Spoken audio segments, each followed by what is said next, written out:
I know that sounds strange, but God can reject a person.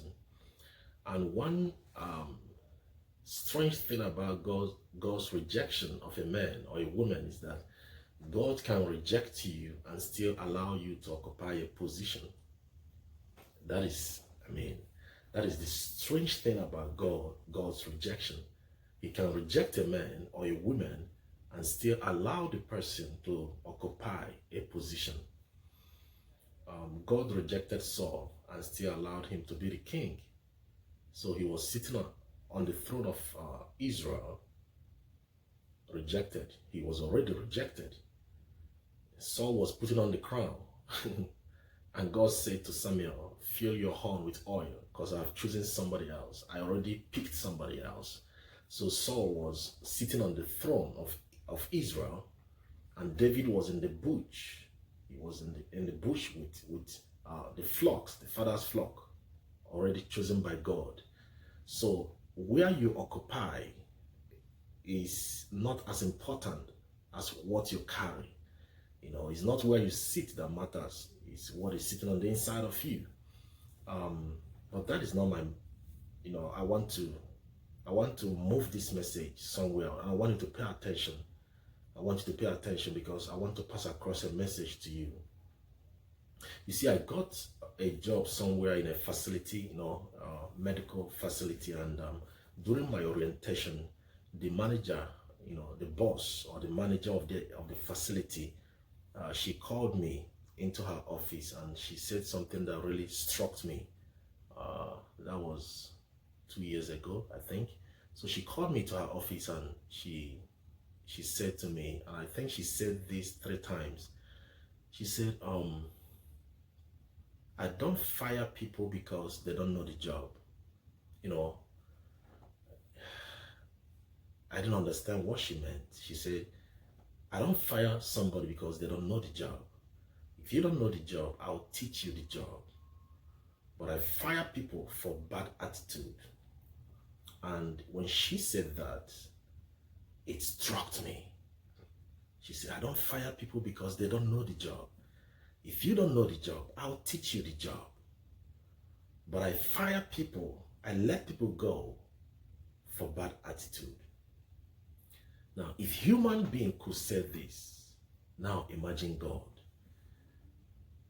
I want you to understand, just because you are gifted doesn't mean you are chosen. Because, you see, the Bible says many are called, but few are chosen.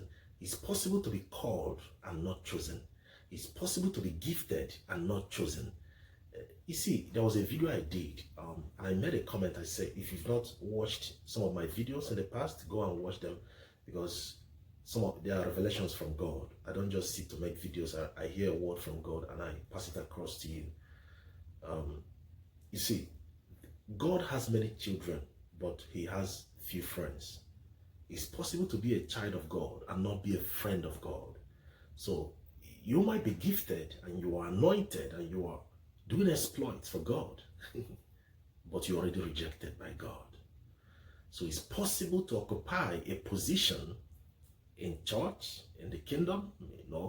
God could still use you to do miracles, but he already rejected you. When you stop hearing the voice of God, something is wrong. You see, a time came in the life of King Saul. The Bible said that God stopped speaking to Saul, and Saul went to a witch, that is a soothsayer, to speak to him.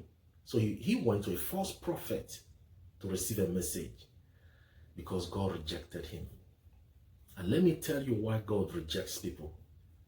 God rejects people for rebellion. Rebellion. Lucifer was so gifted. He was beautiful, and he is still beautiful. He was so beautiful. The Bible calls Lucifer son of the morning. The Bible describes Lucifer as the son of the morning. So beautiful. Ushers the angels to the presence of God to worship God. Every part of his being was music. Every move he makes was music. Makes sounds. All his movement was sound. But he was rejected. He was fired because of bad attitude. So God spoke to Saul, the king of Israel, and he told him, go to Amalekite, a land, and he told him, destroy everything over there. Do not come back with nothing. And God wanted to pass a judgment in the land of Amalekite. And the Bible says that Saul went there and he came back after, carrying out the assignment. He came back with some goodies. And when he came back, the prophet Samuel came to his house. Samuel came to his house and now reproved him. Told him, what sound am I hearing at the back of your house? And King Saul said, I came back with some of the bulls to offer sacrifice to God. And there are people who are worshiping God today, serving God in disobedience, rebellion. And God gave Saul a second chance. God gave him a second chance. There was a time that, all Israel gathered for sacrifice to be offered, and they were waiting for Samuel to come and offer the sacrifice, and Samuel was not coming as fast as they wanted. So Saul offered the sacrifice that was meant for Samuel as a priest to offer. And the moment he did that, Samuel showed up and asked him, why did you do this? He said, because the people were scattering. So when I was reading about Saul, when I was studying the life of Saul, the weakness of Saul was that he wanted to please people. And you are listening to me right now and you want to please people. You want to impress people. You want to do the will of people instead of what God told you. You are living your life to please people. You are trying to, look good in the public. You want people to see you as a nice person, and you are not doing what God has called you to do. You are not doing what God has instructed you to do. That is rebellion, and that could make God to reject a person. And let me say that again. God can reject you and still allow you to occupy a position. There are so many so-called men of God, great men of God, who occupy a position. They wear titles, great titles, but they are already rejected by God. And this is very important. Make sure that you are in good terms with God. Make sure you are in good terms with God. When you stop feeling the presence of God around you, when you stop hearing the voice of God, something is wrong.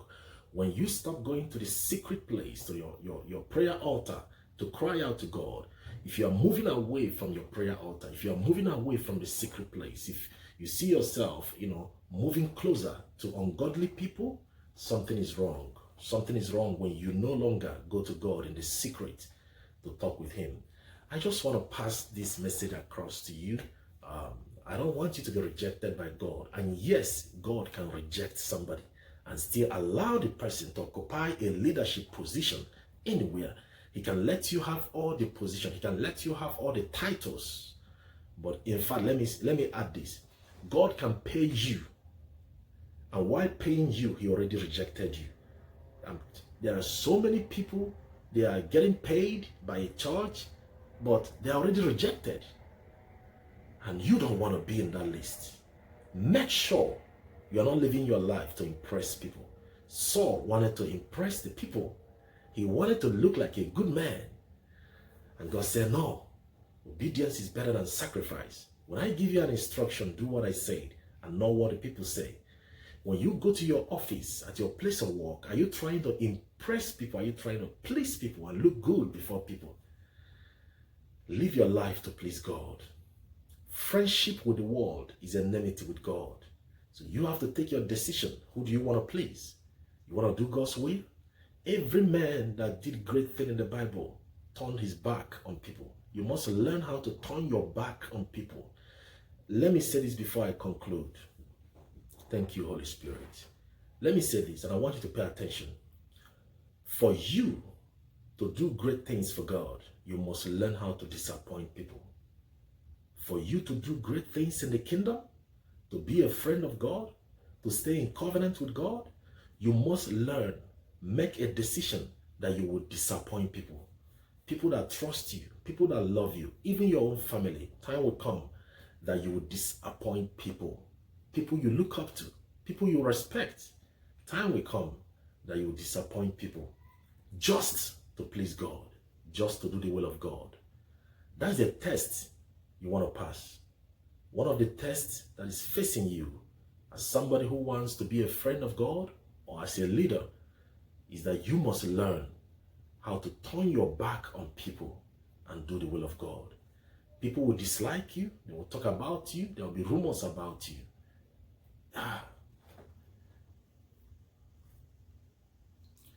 Let me tell you something. Jesus was a rebel. But he was not a rebel against God. He was a rebel against the system and the people. He was a rebel against the system, not against God. You must make a decision not to live to please your friends or to please your family or to please somebody in your life who is trying to pull you away from God. Do the will of God. If you have to be alone to do the will of God, then be alone and do God's will. My name is Emmanuel, and this is The Secret Place TV. The Secret Place. The Secret Place. The Secret Place.